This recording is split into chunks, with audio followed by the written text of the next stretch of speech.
Hello guys, welcome again to Chat's Garden.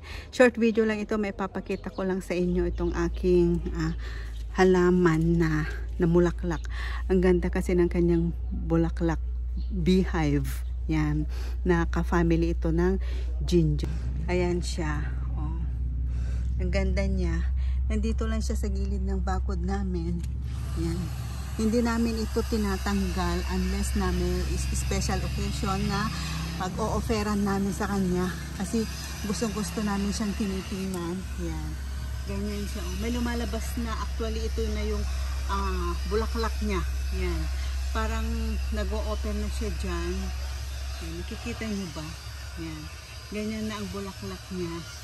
Parang orchids. Bulaklak ng orchids ang itsura niya pag nag-open, guys. Yan. Yan. Yan ang kanyang true flower. Ito kanya lang, parang ano lang niya ito parang container lang. Lagayan lang niya. Yan. Ito yung totoong flower niya, lumalabas dyan. Yan. Maganda ito kung lahat ng space. Yan. Lahat ng space mayroon ng bulaklak. Yun ang magandang tingnan, guys. Yan. Hayaan nyo pag ito ay namulaklak ng ganon, ipapakita ko ulit sa inyo.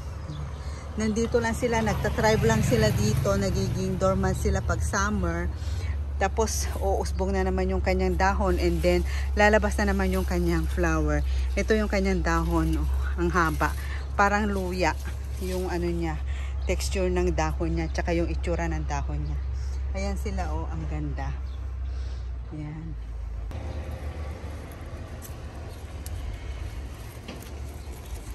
At ang gandahan dito, guys, ay nagtatagal ang kanyang bulaklak. Nagtatagal hanggang 3 to 4 months ang kanyang bulaklak, guys.